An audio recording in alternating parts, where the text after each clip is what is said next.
matter of whether or not we can. Everybody can, but not everybody will.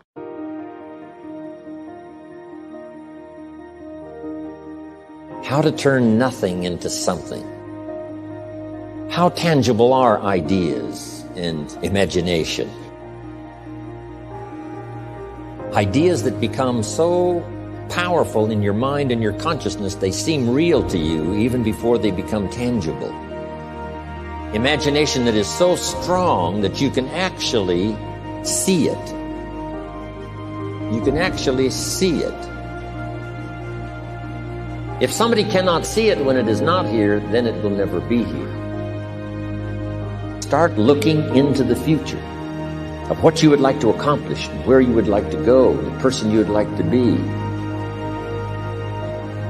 Decide what you want, and then act as if you already had it. And that is to believe that what you imagine is possible for you. So the first step is to imagine what's possible. Second step, to believe.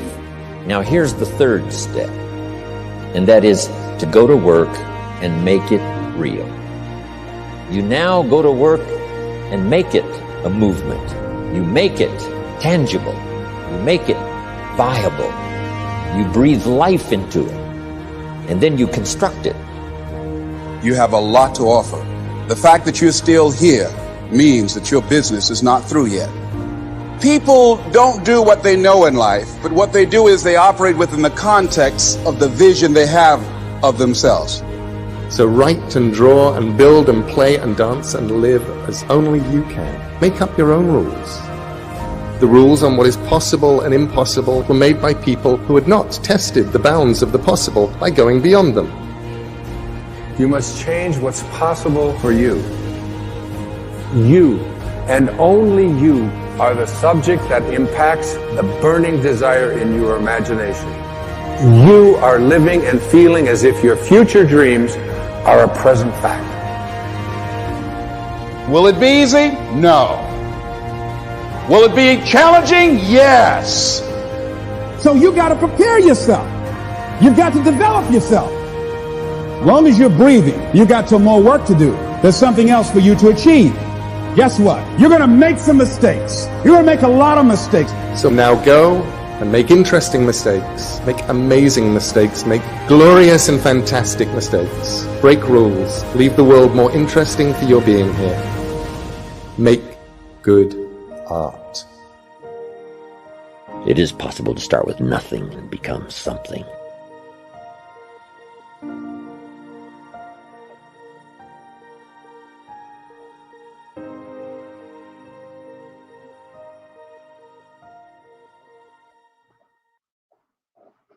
God bless everybody. This is the day that the Lord has made, and we shall rejoice and be glad in it. I am excited to be here. I'm excited to be alive in this pandemic. I don't call it a pandemic. Thank God for all the many blessings He has bestowed upon us, and I'm glad to be saved. Listen, tonight we have a special treat for you. One of, I believe, God's end time prophets, end times apostles, a man of God that is well known throughout the breadth and land of the country, Bishop Macklin. It's amazing to me how God brought this together. I remember Bishop Macklin coming to Bishop Wells, our jurisdiction bishop, with my grandfather, Bishop Cunningham, sitting there and praying for me there at Community Church of God in Christ, telling me to go forth in ministry. And God is just amazing, and how God brought this thing full circle. Listen, Bishop Macklin is a brilliant mind, and his ministry really, really intrigued in me as I began to dig deeper and deeper. And you all know I have sometime NBA players on here. I have some prolific, profound men and women of God. But to hear the story of Bishop Macklin, whoever would have thought, just to hear what God has did for him and did through his ministry and did through his life, his family, wonderful wife and children, and how God used Glad Tidings Church of God in Christ, as well as Bishop, to be able to revitalize an entire city, a neighborhood. And that's really amazing. And that's the pulse that we in right now. Many of us know that we transitioned from Michigan after the demise of my grandfather, and been here since 4 or 5 years. We just acquired our own church and purchased our own church, and God has got us going forth in ministry. We right in the smack dead of a renovation project. And some of the things I crept on tonight, I could just start shouting. You know, we know how to do church, but many of us lack the ability, or we never matriculated to how to do ministry. And some things that Bishop said tonight, the CH Mason Institute would just make you cry and just make your heart wrench. And so I'm going to be silent and I'm going to bring him on because I'm excited about the man of God. And I want you all to begin to like and share and like. I know many of us in North Carolina, some had a tornado, some a storm, but we're well.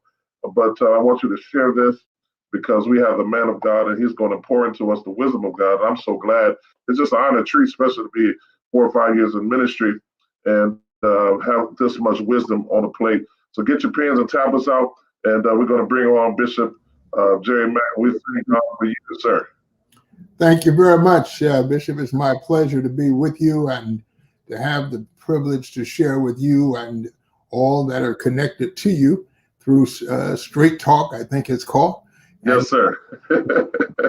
You and thank you for your friendship with my son-in-law, the elder Robinson there in the Raleigh area. Yes, my brother. Always good to have people who you can rub shoulders with who encourage you in the right way. And yes, so sir. That is exciting to know. And for so many others of you, greetings to your wife as well and your family. Well, we are in a very unique situation right now, and that is that we have opportunity all around us. The glass is not half empty, it's half full. And this can be and should be the greatest time of your life. And even though there are some challenges, but these challenges are going to bring out the best in you, not the worst. And so every time God puts a challenge in front of you, it's because there's a blessing on the other side of it.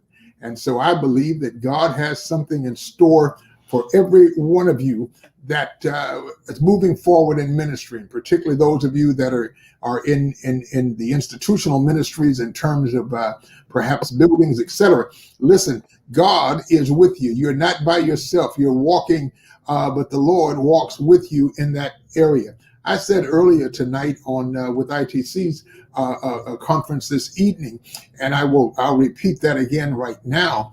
Maybe I didn't tell them this. I guess you get something they don't get. Listen, let me tell you something. There's nothing holding you back now but atmosphere and your fear. All right? That's the only thing holding you back now is atmosphere and your fear. I tell them one time, Bishop, I told them the other day, I don't know where I was, but I told them the other day that I saw God. And they said, you saw God? I said, yeah, man, I saw God. They said, nobody's seen God. I said, don't tell me what you can't see. I'm telling you what I saw the Lord. I saw a picture of the Lord. And I looked up and there was God. And they said, did he say anything? I said, no, a picture's worth 1,000 words. And God was like this. What in the world? And then it dawned on me, God was bored. He was like, are y'all going to ask me to do something great or not? I mean, is this going to be the same stuff all the way? Is there anybody that will trust me to do something great in their life? Wow. Because we ask not. And when's the last time you stretched and allowed God to stretch your vision and for you to reach up for something more than what you already have? You can have more right now. Praise God. You can have more right now. I believe God. And so those of you that are on this line tonight, can I ask you, don't bore God. Wow. Go ahead and ask him to do something great. Don't you know it's just as easy to ask for something great as it is for something small? And sometimes we ask for things that are small because we think that's all we deserve. But, you deserve more than that. And God would have you to walk in that path. Stop, let me say up front, stop comparing yourself to other people. All right? This is a key. I had a person come by this church, many years ago, and he was standing downstairs. I'm at the older church now where my office is, and he was standing downstairs. He said, Bishop, oh my God, all the stuff, I was elder then, all the stuff that you've done, oh my goodness, look at this campus, look at all this stuff. My God, I know folk been pastoring for 20 and 30 years, don't have nothing like this. I told him, I said, stop talking, right? Stop it. All right. One of the old bishops said, stop it. You're spreading ignorance. I didn't say that. I don't have enough nerve to say that. But I was trying to say to him, man, stop talking. You don't know what you're talking about. But look at what all you have. I said, no. God doesn't work by what it looks like we have. It's not what you have. It's what God has gifted you to do. If you are gifted to pastor 1,000 people and you're pastoring 300, don't stick your chest out, because here's another man pastoring who's gifted to pastor 200 and he's got 190. All right. Your capacity to do more can never, ever, ever take a back seat because you compared yourself to somebody else. It's not about what they're doing. It's what God has called you to do. And if you can keep that in your mind, God always calls you to do more than you can do. My God. He always causes you to do more than you can do. All right. Yeah, that's all I can do. That's all you can do. But that's not all he can do through you. All right. Wow. And sometimes we don't want to go any further because we feel like that if I go any further, well, no, stop feeling like that. God wants to take you further than you've ever been before. And so that's what's important. When we came to Hayward, I'll give you this very quick story. We came to Hayward. We were not really planning to come to Hayward. I didn't know much about this town at all. And I'd see the sign on the freeway. I was on my way to Louisiana. Wow. I was only 24 years old, maybe 25, something like that. And I was on my way to Louisiana. We had accepted a church. For those that know my story know that Bishop Winbush was one of my mentors early on, and it really helped me in some ways. And I was encouraged by him. And so I'm thinking to myself, and so we go down to where he was. He said, you come down to Louisiana. He took me to Crowley, Louisiana, and had me to go to be at a church, my wife and I, for a few days, a couple of weeks, whatever, however long we were there, I don't remember. And then afterwards, the people liked us, we liked them. And he said, you know what, son, I'm going to give you this church. I'm going to put you in here as pastor. Man, I was so excited. Had some people that didn't have any money anyway, and had a house to live in. Man, my wife and I were so happy. We drove our little Datsun 710 all the way back home and put our house up for sale, a little house we bought for $23,500 in East Palo Alto. The house sold the other day for $850,000, but that's another story. Wow. Yeah, and I didn't own it. We sold it right after I bought it. So we come back, we sell that little house, and eventually we sold it a few days later. And so I pick her up because I had gone across to Hayward to do some business. I come back, and while I'm in Hayward, the Lord speaks to my heart, standing on the corner of A Street and Mission. The Lord speaks to me and says, do not go to Louisiana, and I will give you this city. Now, you have to be a friend of God. You have to know God's voice. And when the Lord said that to me, I said, loose here, Satan. Come on out of my life. I thought the devil was trying to steal my blessing, man. I was like, oh, no, I heard that voice again. I knew it was God. And I went home, drove across the bridge about 30 minutes away, and picked up my wife, and we drove back. When we came back to Hayward, first time I've ever been on the street in my life on Tennyson, I turned off, drove 4 blocks up the street on Tennyson Road. Never been on the street a day in my life. I looked to my left, and there's a church. I'm sitting in that building right now. And the Lord speaks to me. I make a U-turn, come back, and the Lord speaks to me and says, if you do what I tell you to do, this will be your church. And I was sitting in the parking lot. So my wife and I, we talked about it, and eventually within just a few days later, a week or two later, we sold that house. We moved to Hayward with nothing but a promise from God. Wow. If you ever get your hands on a promise of God, don't let nobody talk you out of it. We grabbed hold of that promise and believed God. It was exactly 3 years to the date that we started the ministry, which was a few weeks later, that from that time, that the Lord blessed us 3 years later to walk in this church. Wow. Walk right in. Can't tell you all the stuff we went through, but we came right in here. And this became where we set up shop. Everything was going good. The church was growing. We were moving. And then all of a sudden, crack cocaine hit. And when crack hit, it turned this neighborhood into a war zone. Man, it was so crazy. You couldn't hardly walk up and down the street. People were knocking their mamas in the head. It was just a total mess. It became a crime headquarters. Chicago didn't have nothing in this little neighborhood. Brother, you can go to heaven any day of the week out of this neighborhood. And yeah, they would send you to heaven or wherever you were going. And it's really bad. So the church finally, after many years, the church said, okay, I said, we're going to build us a new church. We're going to do something. Well, we couldn't really find any land in our neighborhood here to build, and the members didn't want to stay here anywhere. And I'll never forget, after we decided, well, we're going to build anyway, and we thought we were going to go ahead and do this because the church around the corner wouldn't sell to us. And I'll never forget when we got ready to get started with putting up a small church here to enlarge this church. Here's what happened. I'll never forget the church around the corner that didn't have many members, which we ended up buying and putting up the new sanctuary, comes over to us and says, okay, we'll sell. Well, the church didn't want to be here anymore anyway. The church was ready to go. The church was ready to get up out of here. And we came and did a 3-day shut-in. And that Sunday morning, everybody was waiting for me to say, we're going to move out of this neighborhood because it was so bad. I got up off my knees while the church was praying. It was about 8:30 in the morning. And I told the saints, it was raining outside. I said, stay where you are. And the deacon said, we'll go with you, Pastor. I said, no, everybody has to cross their own Jordan.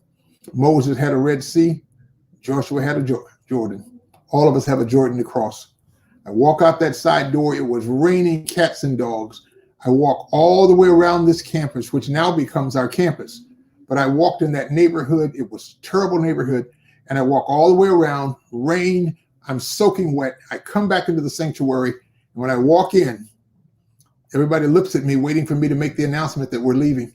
And I walked in and said, saints, I've just heard from the Lord. And the Lord said, light shines brightest where it's darkest. We're not going any place. And God turned this into a place of light.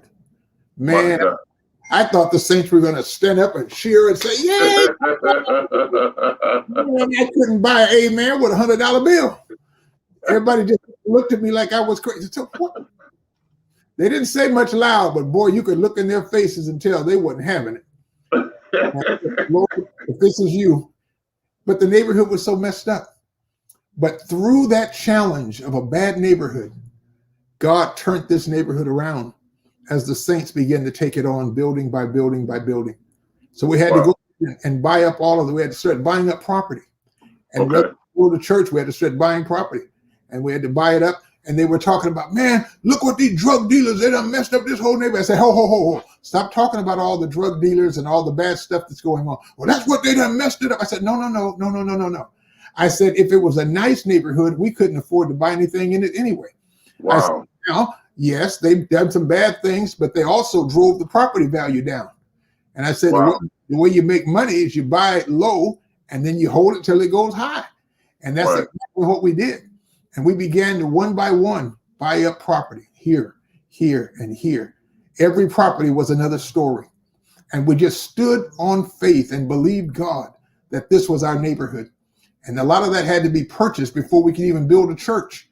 And the stories Bishop made behind this, we'd be here way too long if I start telling you all the stories, how God gave this to us. And even the apartment complex that had 60 units and every other one was a crack house. And it got pretty crazy. It got pretty wild because there were people who were not planning on leaving here. But I saw the Lord go to work, man. And I saw every one of those things happen. And each one, we never had any money. But all of a sudden, property started falling to us. And people saw that we were serious. We weren't going any place. They start throwing property at us. Take my house. Buy my house. They wanted to get up out of here. And we started buying them up one by one and buying up the apartment complexes and all this other kind of stuff. And then what we would do, if we bought a property, in 48 hours, you wouldn't know that property because we would work literally day and night and transform that property. And something that nobody wanted, you come back in 2 or 3 days, it had a new paint job, the driveways were fixed, it had grass in the front and flowers in the flower bed, and people said, what in the world is this? Wow. We just, hello, God bless you, and we began to go forward. We even went to the apartment complex. I told the owner, I said, you've got a bad drug problem here, and I want to put my men's home, a recovery home, right next to your worst drug house. He said, you're crazy. I said, maybe, but that's what I want to do. So we turn around and he said, if you can put a house there, you'll never pay rent. I said, fine. Do you know the Lord blessed us to do just that? And we at the worst drug house in the neighborhood, and we got the apartment next door and went to work. But rather than talking about the people who were coming to buy drugs, we started having our little fellowships outside in the driveway. And as people would come by, we'd speak to them. We'd offer them hot dogs and hamburgers, whatever we had. God bless you. God love you. And we were treating people with loving kindness. Have I drawn thee? We treated people so nice, man, until pretty soon the guys that was running the house told the owner, hey, we moved. We got to get up out of here. We can't right. Next thing you know, the Lord blessed us. But from that one house, here's what happened, man. We started our drug ministry there, and the Lord began to bless us to see people get off of drugs.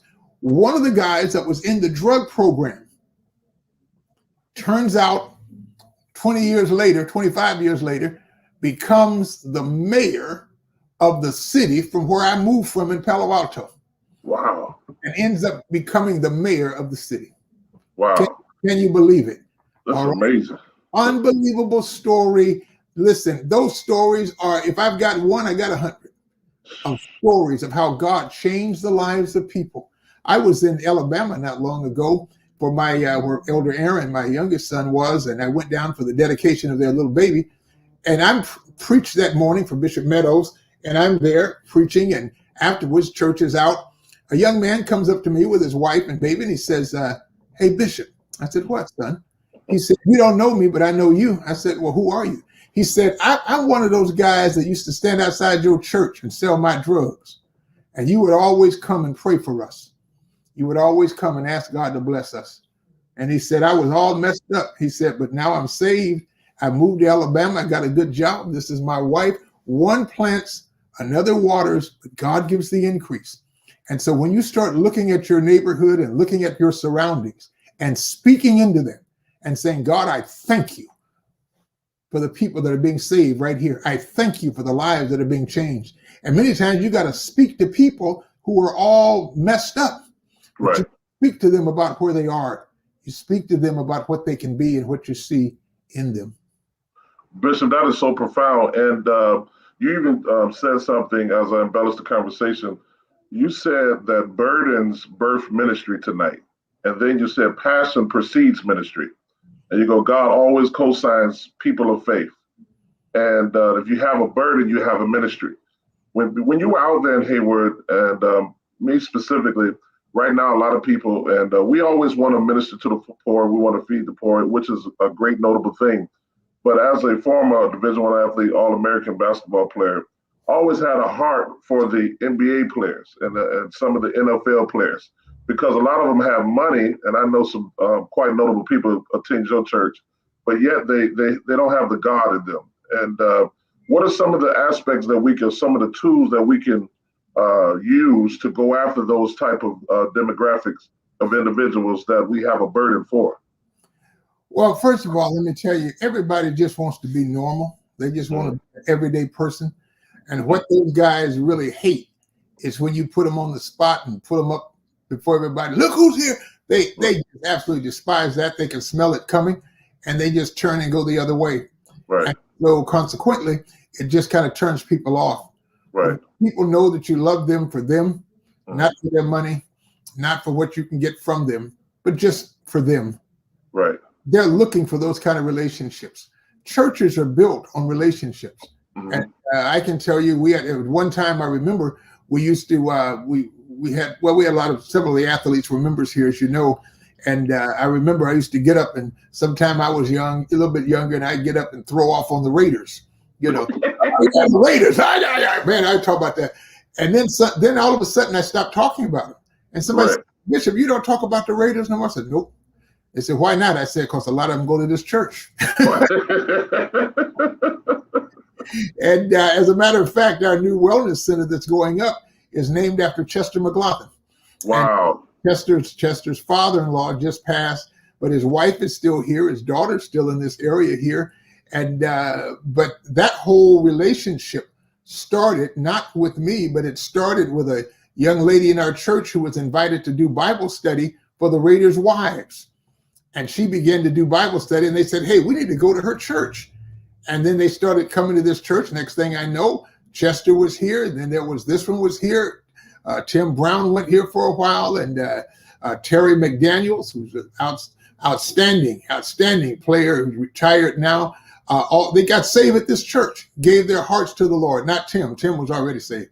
But Terry McDaniels and Chester and others started coming here because they just wanted to be treated normal.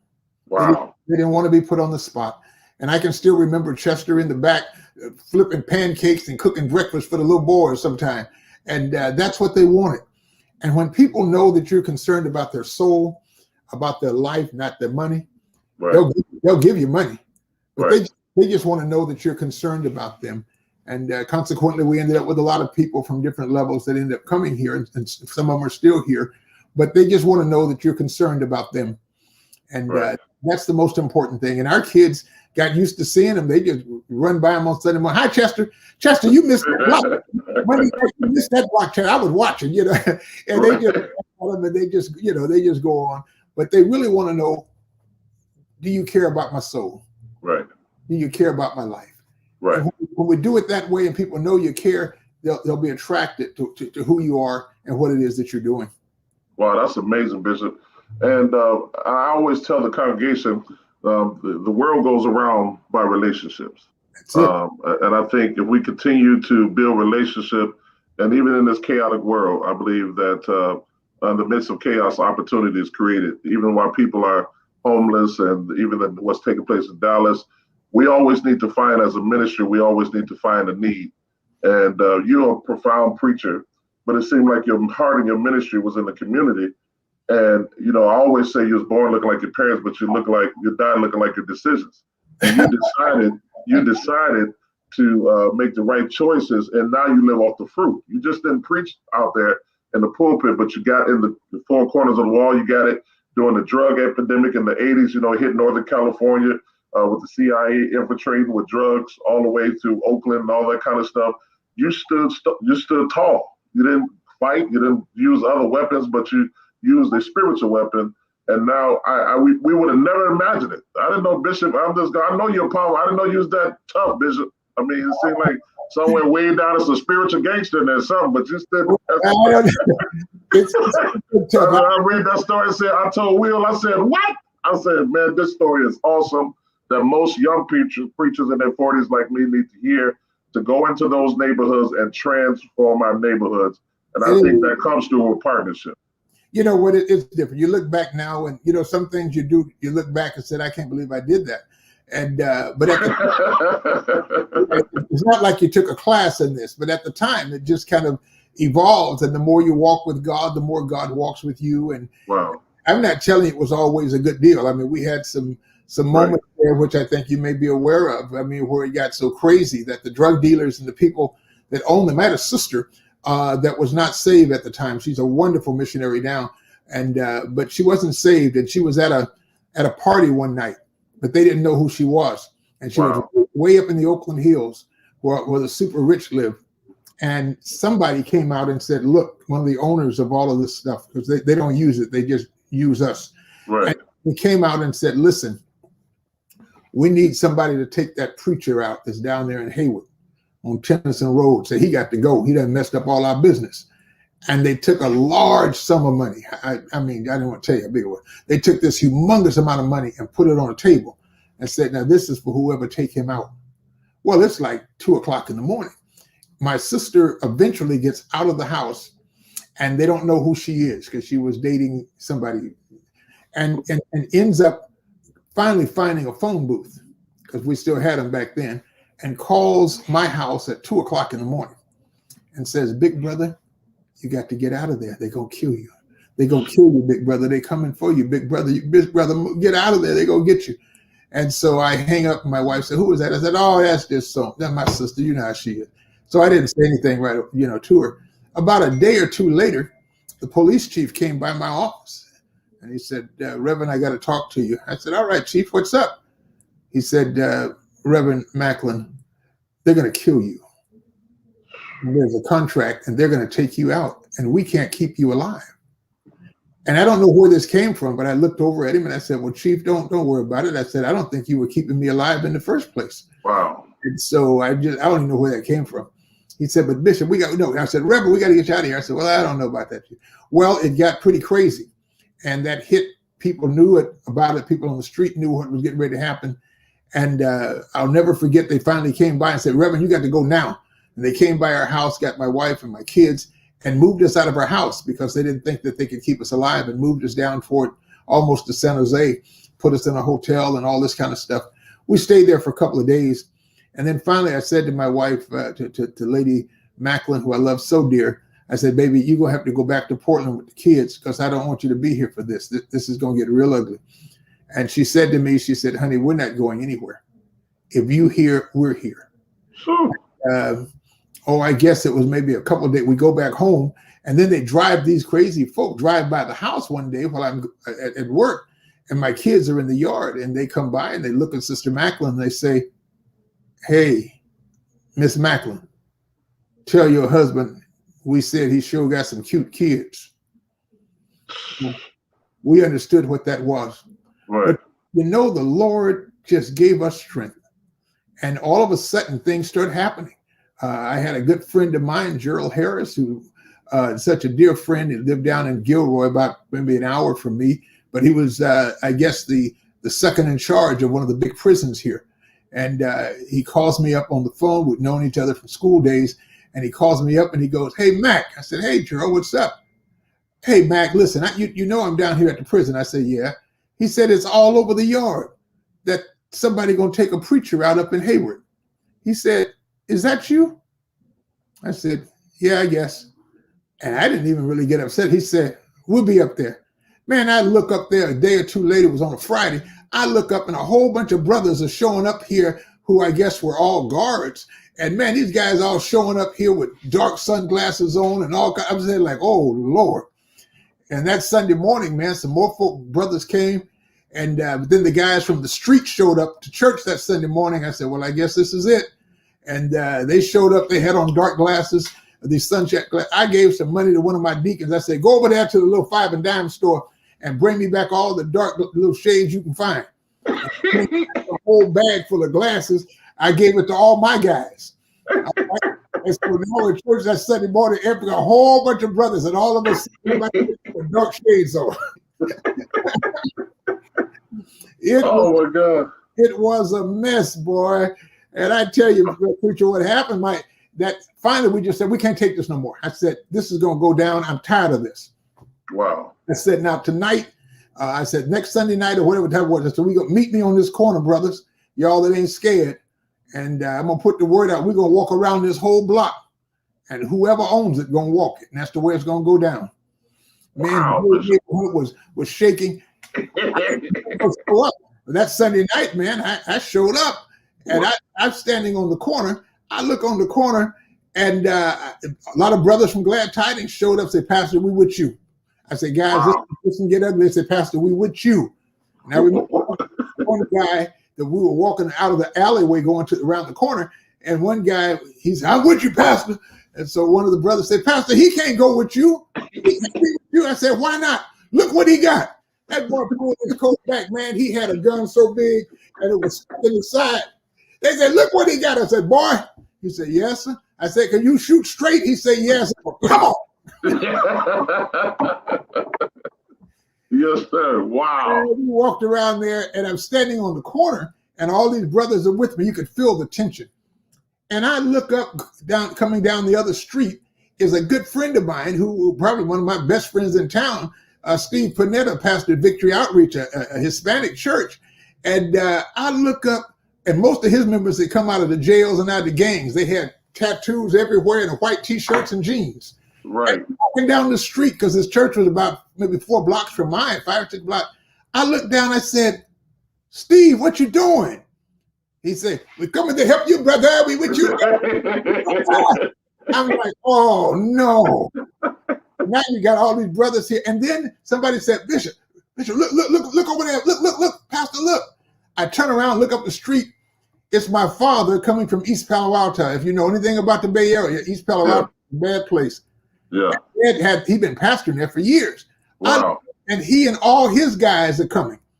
A lot of guys from it. He had like 2 or 3 men's homes. And he got all these guys. They all coming down the street. I look up, and my father's coming. I'm going, Dad, where you going? Wow. He grabs on his suspenders and pulls them out. He says, boy, this America, you can go where you want to go. You can go where you want to go. Right.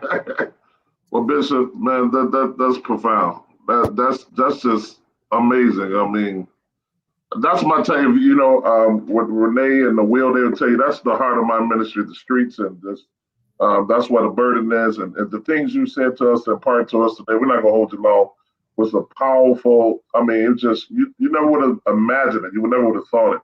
I just enjoyed it. Usually on Straight Talk, I usually do the interview, but my grandfather always told me, when wisdom is speaking and present, you be silent and then soak it up. Don't even say nothing, because a person never know how intellectual you are or how foolish you are until you open your mouth. And so, you know, we thank God for you just on tonight. Even after the Institute, and just coming on and just blessing us, sharing us with wisdom. Any last words? How would a pastor in this pandemic?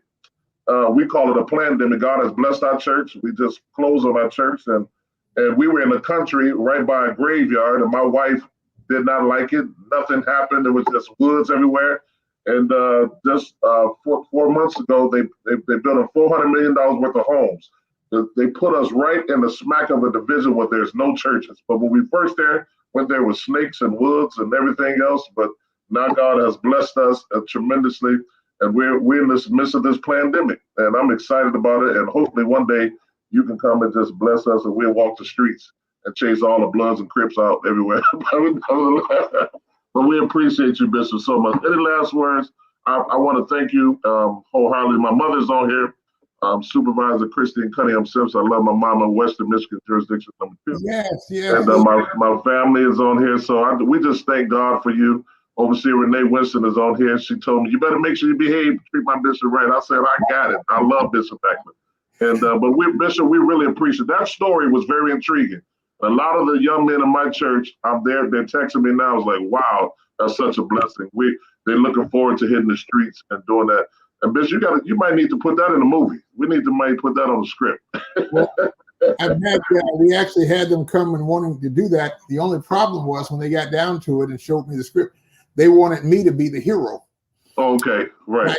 I said, no. I don't want to do that way, because that's not what really happened.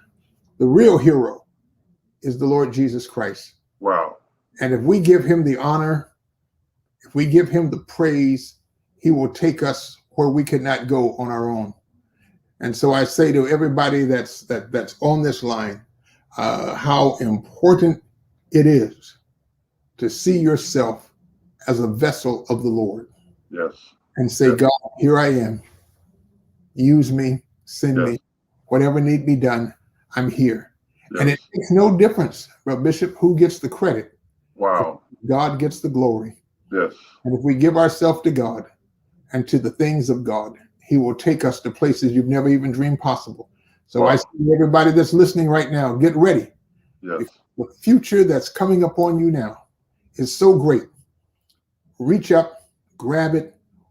I say this to everybody as I close.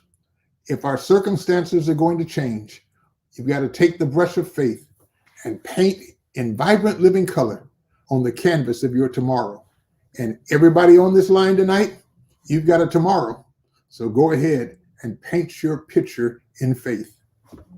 Thank you, Bishop. That was powerful. And Bishop, all of us going to build a relationship. We got to have city government. We got to be in the NFL, NBA. We got to be in the streets. Thank God for what you taught us tonight, that we all how important relationships are. Thank you. I look forward to coming to California just to eat some shrimp or something, which is sit down and glean from. I can't let you get away with all this wisdom. I'm going to glean and pull on your coattail. Yeah. So thank you, and God bless you, Bishop. We love you. You and all those that join us tonight, you're always welcome. God bless you. God bless you, Bishop. Good night.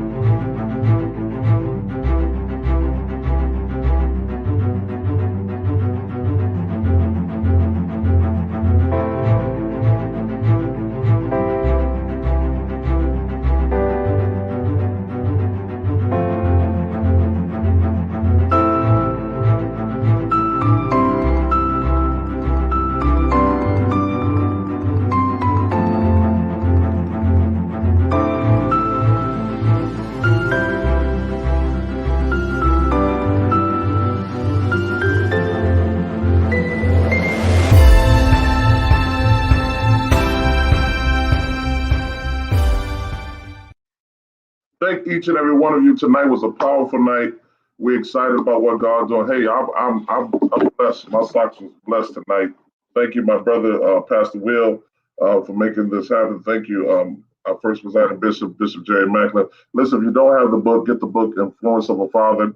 And we are in the midst of a renovation project. We are in the midst of revitalizing our church, and God has blessed. So if you want to sow, please, you can sow tonight at $ Abundant Faith Worship Center. You can click on the link there, put it up there, because what you make happen for someone else, God will make happen for you. So again, thank you. Again, $ Abundant Faith Worship. I'm sure my sister, if she's on, she could put that up. I see the saints from California and all over the world. Thank you. God bless you. And we look forward to another time with Straight Talk. God bless.